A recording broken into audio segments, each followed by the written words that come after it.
You think you know the story of Rapunzel. You see a tower, impossibly tall, with no doors and no stairs, a needle of stone against a fairy tale sky. You see a girl with hair like spun gold, a living river of it, cascading from the single window at the top. You see a handsome prince, drawn by an enchanting song, who learns the secret of the hair and climbs it like a rope to a secret love. And you see a wicked witch, Mother Gothel, a monster of vanity and possession, who discovers their affair and enacts a cruel revenge. But in the end, love conquers all. The prince, though blinded, finds his lost princess. Her tears of sorrow magically heal his sight, and they retreat to his kingdom to live, as the story always promises, happily ever after. That is the story you know. That is the story Disney sells. That is the story read to children in pastel-coloured bedrooms.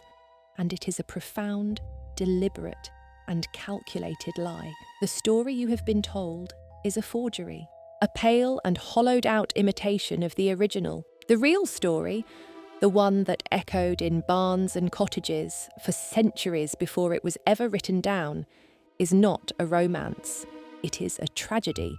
It is not a story about love and rescue. It is a story about property, sexual violence, and the brutal realities of being a woman in a world designed to crush you. It is a coded message, a warning passed from mother to daughter, preserving a historical trauma they dared not speak of plainly. Once you understand the truth about the rampion plant, you will realize the story begins not with a theft, but with a desperate act of survival. Once you understand the historical reality of the tower, you will see it not as a magical prison, but as a terrifyingly real instrument of patriarchal control. And once you understand the original, unsanitized ending, you will see that the prince was never a savior. He was the catalyst for the catastrophe. The story of Rapunzel is not a fairy tale.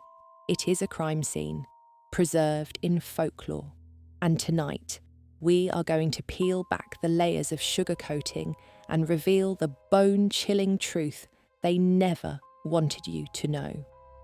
To find the source of this story, we must first discard the soft focus lens of the 19th century nursery and travel back further to a darker, harder, and more honest time. We must go to Naples in the year 1634. Picture it.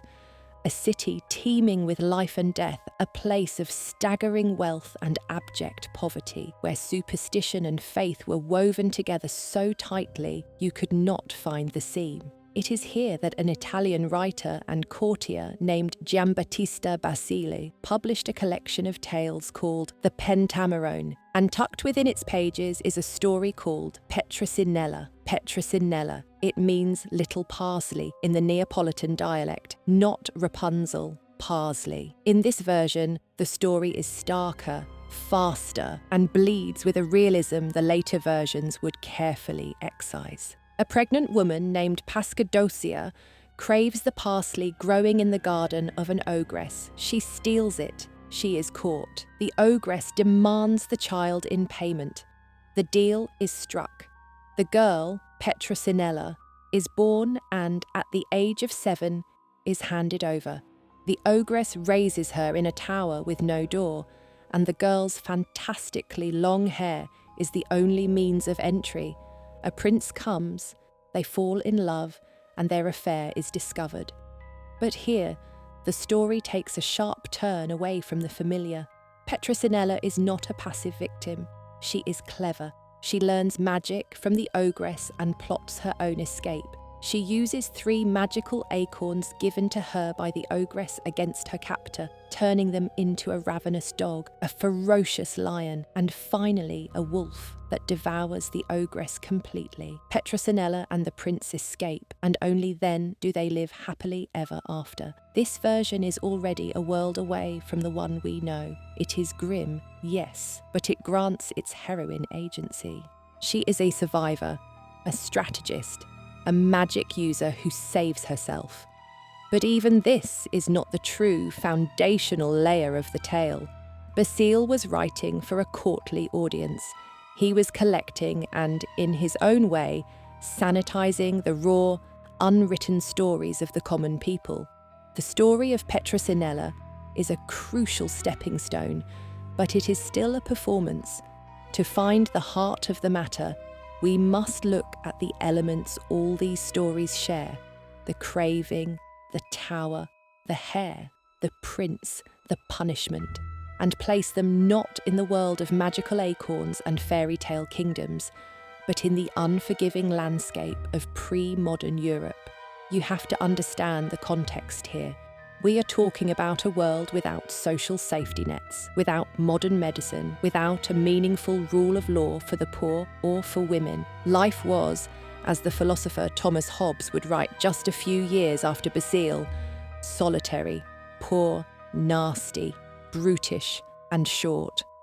For women, it was all of that, and also unceasingly dangerous. A woman's life was dictated by her relationship to men. She was her father's daughter, then her husband's wife, then her son's mother. Her value was measured in her virginity, her dowry, and her ability to produce male heirs.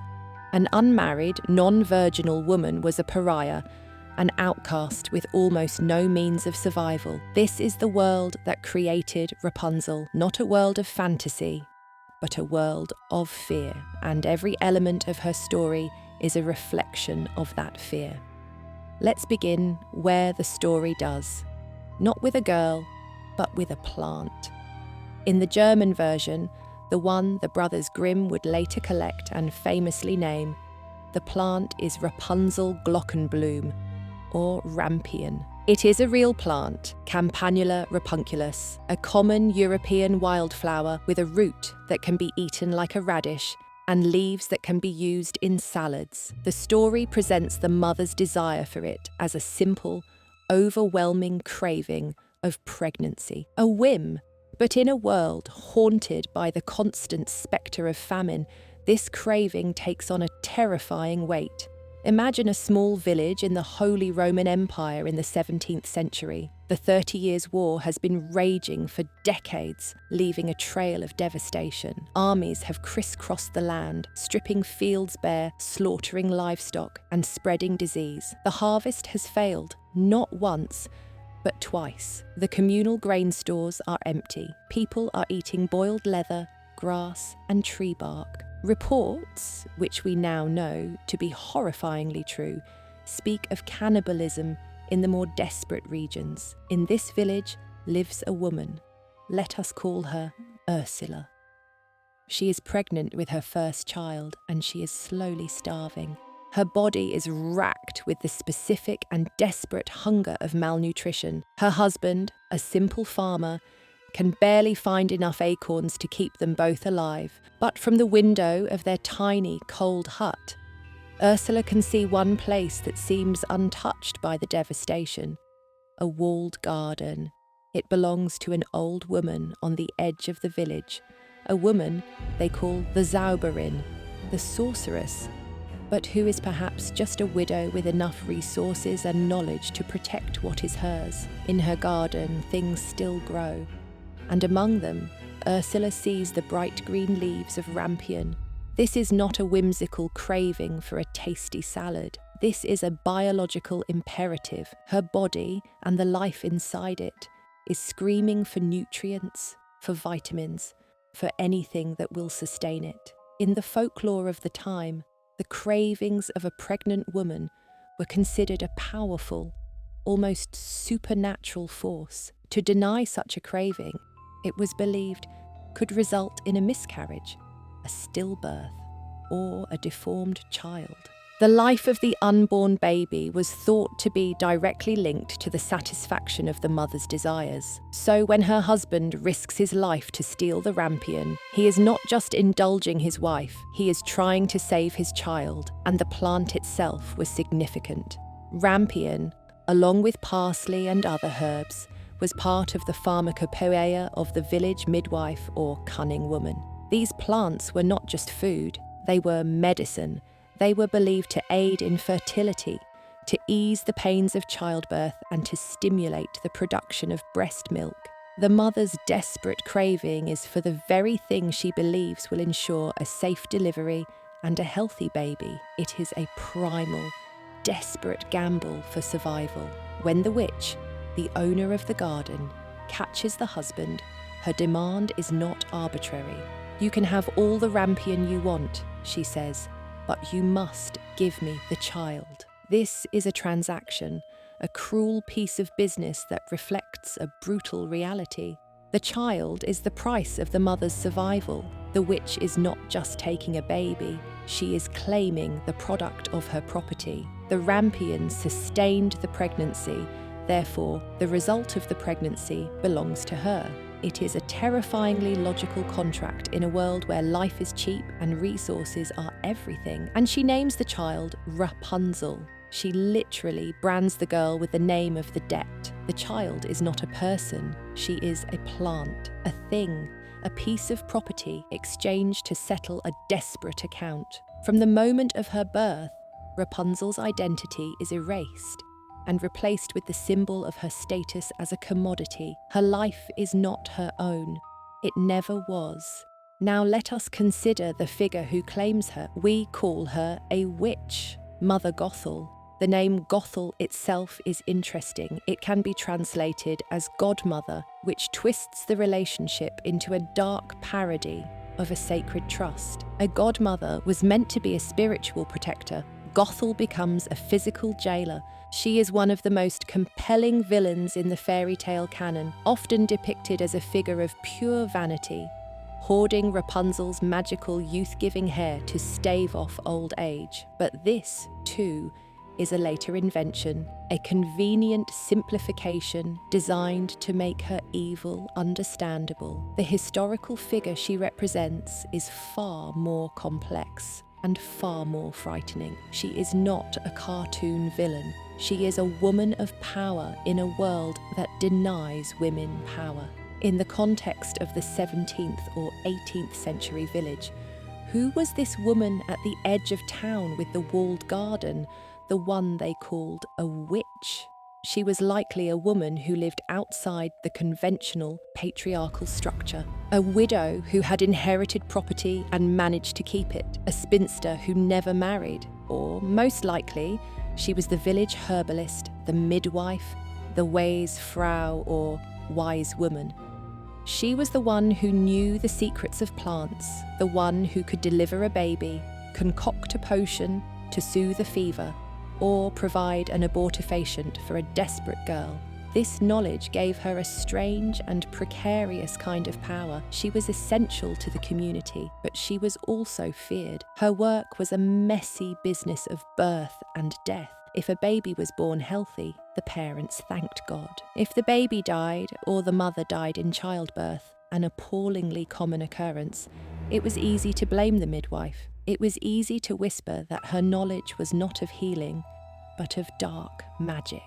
During the height of the European witch hunts, which raged for centuries and overlapped with the period when this story was solidifying, women like her were the primary targets. An independent woman with specialised knowledge and no male authority to answer to was a threat to the social and religious order. So Mother Gothel is not just an evil witch, she is an archetype of the independent woman demonised by society. Her walled garden is a symbol of her self-sufficiency, her fierce protection of her resources in a hungry world. Her claiming of Rapunzel is a monstrous act, but it can also be read in a more chillingly pragmatic light. In a world where an illegitimate child or an orphan had almost zero chance of survival, where infanticide was a grim and frequent solution to an unwanted mouth to feed,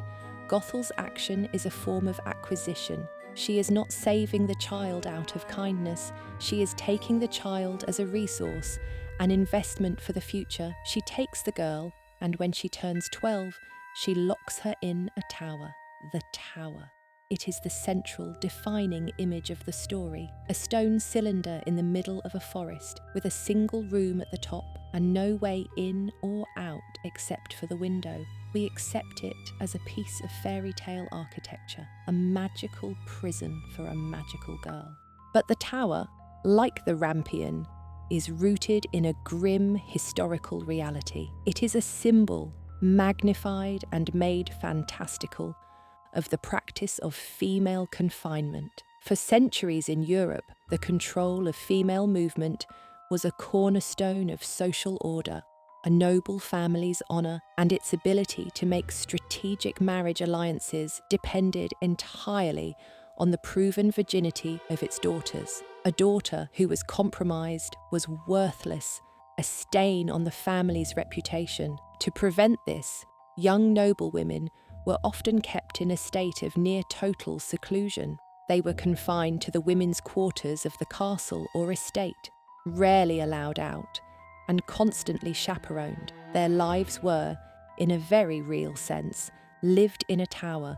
It might have been a more comfortable, better appointed tower, but it was a prison nonetheless, designed to preserve them as untouched commodities for the marriage market. The practice could take even more extreme forms. Consider the anchorite tradition. From the early Middle Ages onward, a small but significant number of deeply religious women chose a life of extreme seclusion as anchoresses. They would be literally walled into a small stone cell, often attached to a church with only a small window to receive food and another looking in on the altar. The ceremony to enclose them was a funeral mass. They were considered dead to the world, buried alive to devote themselves to prayer.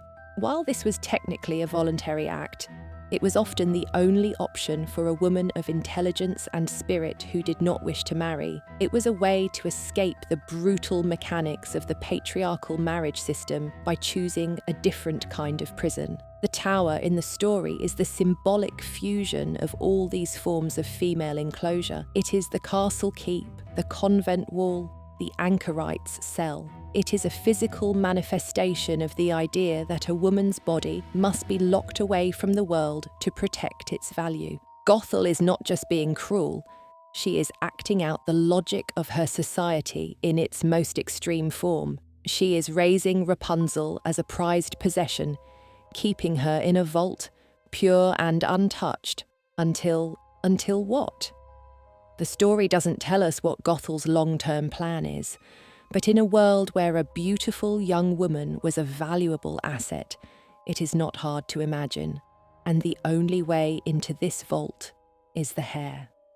Rapunzel, Rapunzel, let down your hair so that I may climb the golden stair. The hair is the most fantastical element of the story, a biological impossibility that serves as a potent, multi-layered symbol. In virtually every culture throughout history, hair has been imbued with deep significance. It is a symbol of life force, of strength, of identity, and, most importantly, of sexuality. Think of the historical and religious iconography, the biblical Samson, whose strength resided in his uncut hair, the goddess Sif in Norse mythology, whose golden hair was sheared by the trickster Loki.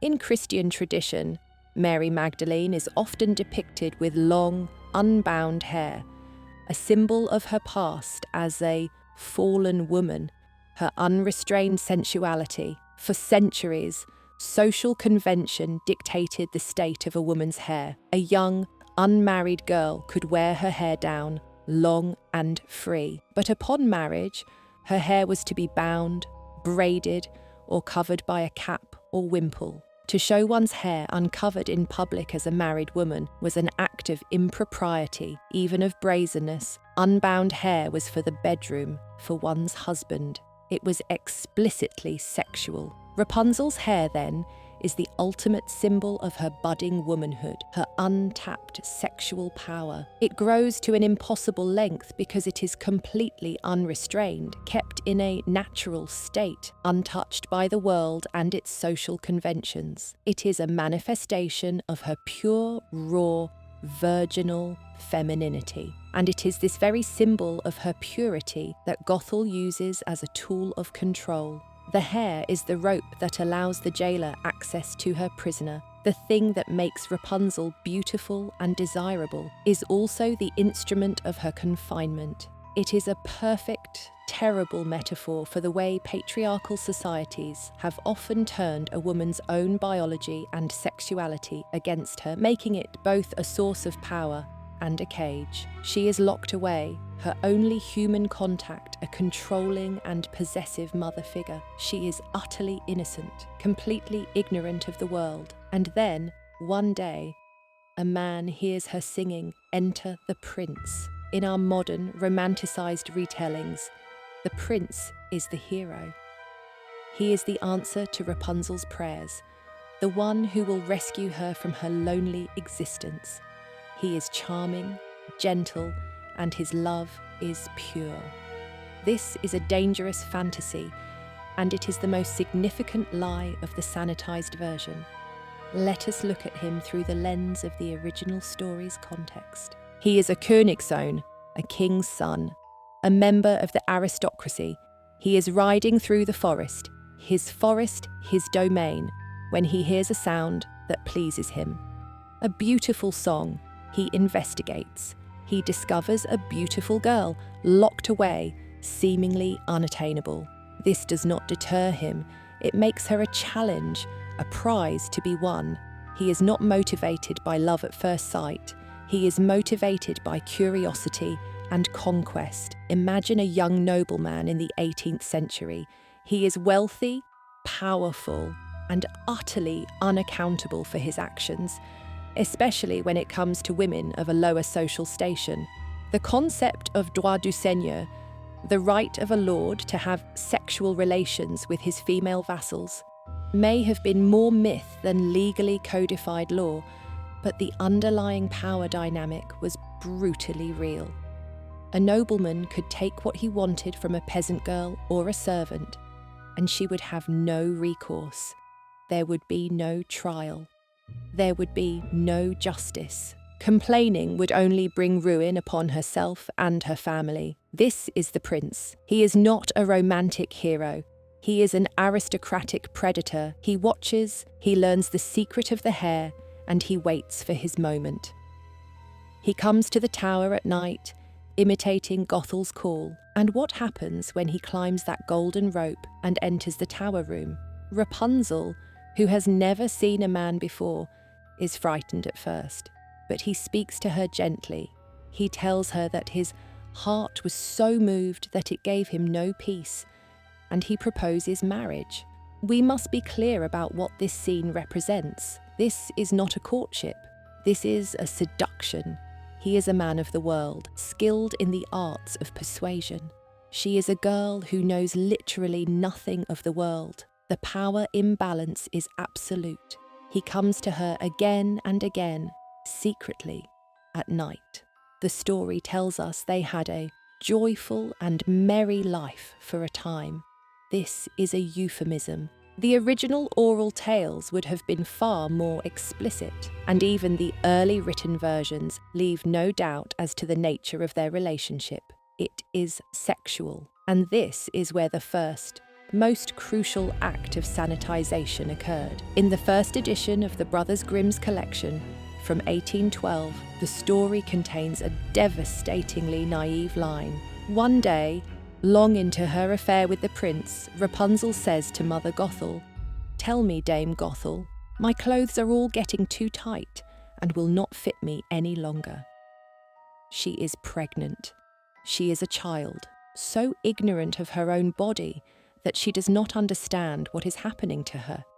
She does not reveal the prince's visits out of a slip of the tongue. She reveals them because of the undeniable physical consequence of his actions. This single detail transforms the entire narrative. The prince's secret visits were not a chaste romance. He has seduced and impregnated a vulnerable, isolated girl, and in doing so, he has signed her death warrant.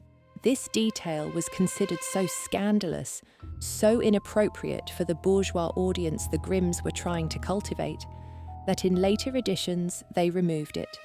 They replaced it with a much tamer, though still foolish line. In the 1857 edition, the one that became the standard, Rapunzel says, "Tell me, Dame Gothel, how it is that you are so much heavier to pull up than the young king's son, who is with me in a moment." It is a clumsy change, an obvious patch designed to erase the sex and the pregnancy, and in doing so, to erase the story's tragic core. But in the original telling, the truth is inescapable. Her body has betrayed her. The evidence of her crime is growing within her. And when Gothel learns the truth, her rage is not born of simple jealousy. It is the fury of a proprietor whose property has been damaged. Rapunzel's value was in her purity. That value has been destroyed. She is now a used, broken thing. The punishment is swift and terrible. Gothel takes a pair of scissors. Snip, snap. The golden hair falls to the floor. This is not just a haircut. It is a ritualistic violation, a symbolic castration. The cutting of a woman's hair was a traditional punishment for adultery, a public shaming that stripped her of her femininity and her identity. Gothel is marking her as a fallen woman. She is shearing the lamb before casting it out to the wolves. And then she does just that. She takes Rapunzel, shorn and disgraced, into a desert where she had to live in great grief and misery. Stop and think about what this means in a pre-modern context. A desert or wilderness was not a metaphorical place. It was the vast, dark, dangerous forest that surrounded the tiny pockets of civilization. It was a place of wolves, of bandits, of starvation and exposure. To be cast out into this wilderness was not a test of character. It was a death sentence. And Rapunzel is not just alone, she is pregnant. Imagine it, a young girl who has spent her entire life in a single room, suddenly thrust into a terrifying alien world. She has no skills, no knowledge of how to find food or build a shelter. She is pregnant, her body changing in ways she still barely understands, and sometime later in this wilderness, alone, without a midwife, without a fire, without even a roof over her head, she gives birth to twins. This is the hidden horror at the heart of the story. The sanitized versions gloss over this. They might mention she gives birth to twins, but they treat it as a footnote before the happy reunion. But the original story forces us to confront the reality of it. Childbirth was terrifyingly dangerous even in the best of circumstances. Maternal and infant mortality rates were staggeringly high. A woman giving birth in a cottage, surrounded by female relatives and an experienced midwife, stood a significant chance of dying from hemorrhage, infection, or exhaustion. A baby stood a significant chance of being stillborn or dying within days from cold or disease. Rapunzel endures this ordeal utterly alone. The pain, the fear, the blood, the screaming for which there is no answer, the desperate struggle to keep two tiny, fragile lives warm and fed in a world of relentless hostility. This is not a fairy tale. This is a story of almost unimaginable suffering. It is the story of every outcast, abandoned woman who was forced to pay the price for a man's pleasure and a society's hypocrisy. And what of the prince, the cause of all this misery? Gothel, in a final act of brutal revenge, waits in the tower with the severed braids of hair. The prince comes, calls out, and begins to climb. When he reaches the top, he does not find his lover. He finds the furious face of the witch. "The cat has got the bird, and will scratch out your eyes as well," she shrieks. "You will never see Rapunzel again."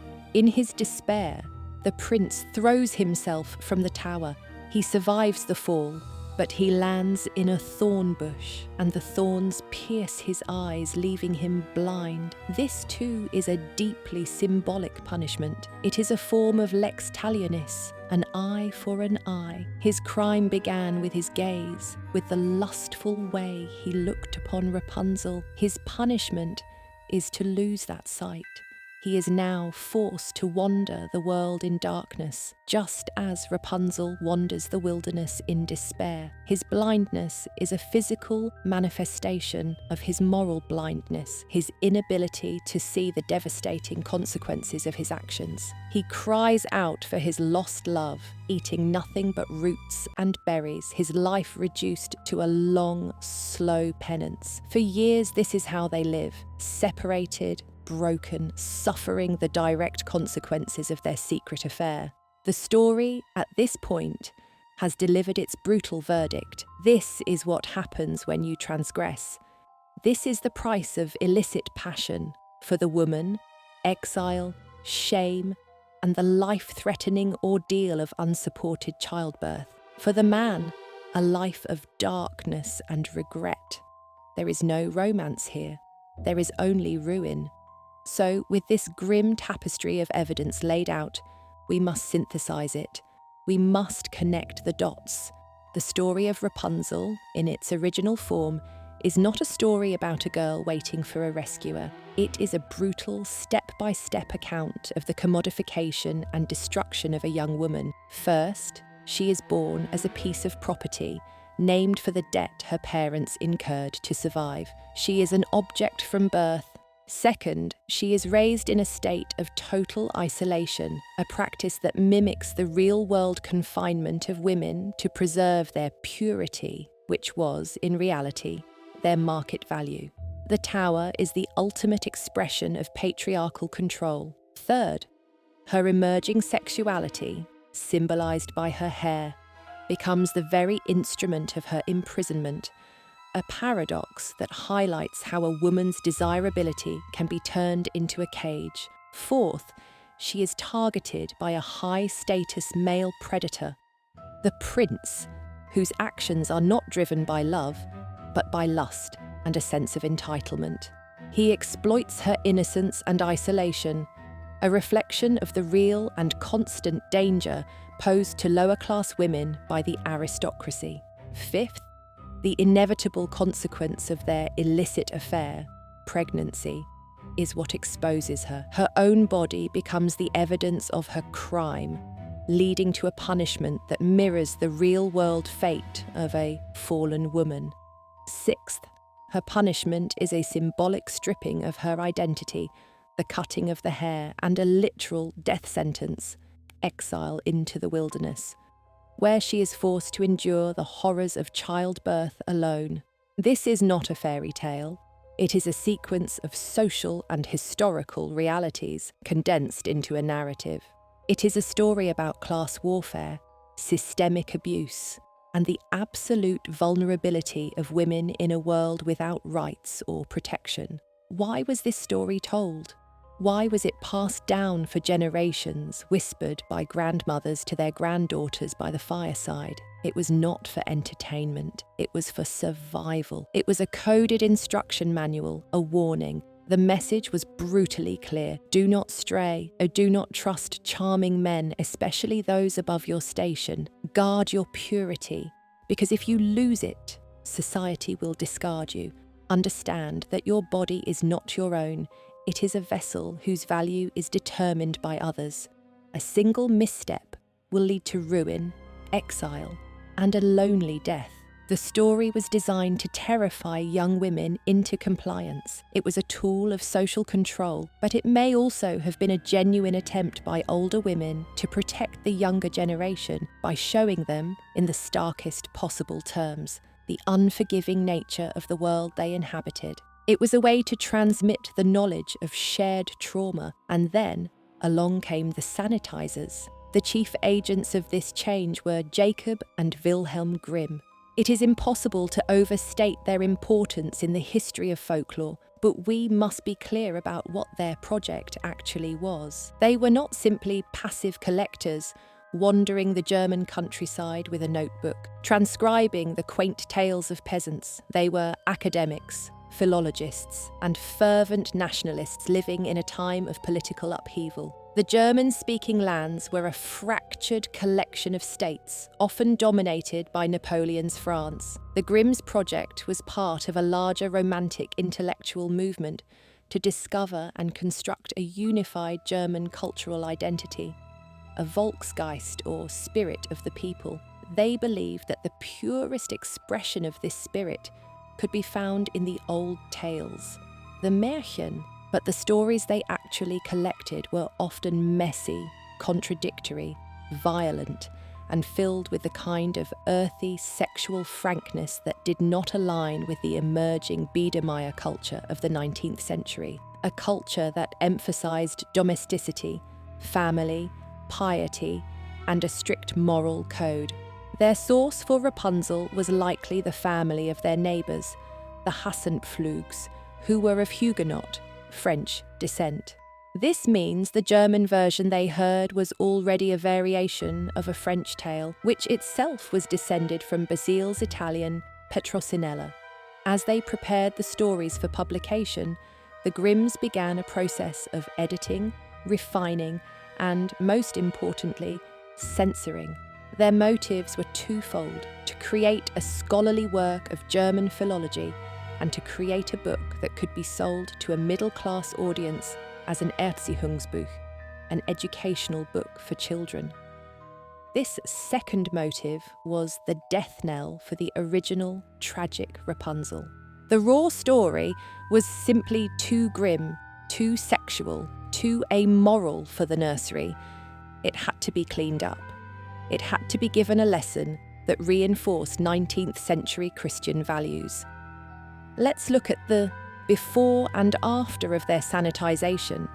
As we've discussed, the most significant change was the removal of Rapunzel's pregnancy by changing her telltale line from "My clothes are getting tight" to a clumsy complaint about the witch being heavier than the prince. They erased the sexual core of the story. The affair becomes a kind of innocent, proto-marital romance rather than a dangerous liaison with devastating physical consequences. Rapunzel is no longer a victim of seduction, but a slightly foolish girl in love. Next, they reshaped the character's motivations. Mother Gothel is flattened from a complex figure of dangerous, independent female power into a simpler, more palatable villainess of selfish vanity. The prince is transformed from an aristocratic predator into a true and faithful lover. His actions are no longer the cause of the tragedy. He is now a fellow victim of the witch's cruelty. His love becomes the central, driving force of the narrative, and most importantly, they fundamentally altered the ending. In the Grimm original, the reunion of Rapunzel and the prince is almost an afterthought, a brief reprieve after years of profound suffering. The real story is the punishment and the exile. But the Grimms, and especially the illustrators and retellers who followed them, shifted the focus entirely. The reunion becomes the climax of the story. After years of wandering, the blind prince hears a familiar, beautiful voice singing. He follows the sound and finds Rapunzel, living in the wilderness with their 2 children. She recognizes him and weeps. 2 of her tears fall upon his eyes, and they magically restore his sight. He is healed. He takes her and their children back to his kingdom, where they were received with joy, and they lived for a long time afterwards, happy and contented. This is the happily ever after that was stapled onto a tragedy. It is a neat, tidy, and deeply dishonest conclusion. It functions as a narrative reset button, effectively erasing the trauma that came before, the years of misery, the horror of giving birth alone, the struggle for survival. All of it is washed away by a magical tear and the promise of a royal wedding. The suffering is reframed as a mere trial, a temporary obstacle on the path to marital bliss. This sanitized ending serves a specific ideological purpose. It teaches that female suffering is redemptive. It suggests that a woman's tears have the power to heal the wounds of men, but only within the context of restoring a legitimate marital-style relationship. It transforms Rapunzel from a tragic figure into a passive, restorative one. Her own ordeal is secondary to the healing of the male protagonist. She doesn't save herself through cleverness, like Basile's Petrocinella. She is rescued and her salvation is confirmed by her integration into the patriarchal structure as a princess and a mother of the legitimate heir. The story is no longer a cautionary tale about the dangers of men and society. It is now a prescriptive tale about the rewards of female patience, suffering, and fidelity. And this is the version that endured. This is the version that Disney inherited and polished to a mirror shine, adding singing sidekicks and transforming the prince into a roguish but good-hearted thief. Further obscuring the dark origins of his character, the tower becomes a cozy domestic prison. Gothel becomes a master of passive-aggressive manipulation. The entire story is scrubbed clean of its blood, its sex, its terror, and its tragedy. So now we must restate the case, clearly and finally. Rapunzel is not a bedtime story. It is a historical document, a folk memory of the systemic oppression of women. The tower is not just a building. It is a symbol of a society that locks its daughters away. The prince is not a hero. He is a representation of the entitled male power that preys on the vulnerable. The cutting of the hair is not just a plot point, it is the symbolic destruction of a woman's identity. And the happy ending is not a resolution, it is a lie, a comfortable fiction pasted over an uncomfortable truth. The story endures, not because of its sanitized romance, but because the suppressed, darker truth still resonates deep in our cultural DNA. We live in a different world, but the echoes of that tower still exist. The story's longevity is a testament to its grim origins. It is a species memory of a time when a woman's life was a tightrope walk over a pit of ruin, where her own beauty could be a trap and where the price of a single transgression was absolute. The real story of Rapunzel is a ghost story. It is the whispered testimony of countless forgotten women, the ones who were locked away, the ones who were seduced and abandoned, the ones who were cast out to die, alone. Their tragedy was written out of the official record, but it survived, coded and hidden, in the tale of a girl in a tower. The story of Rapunzel was never about the length of her hair. It was about the shortness of her leash.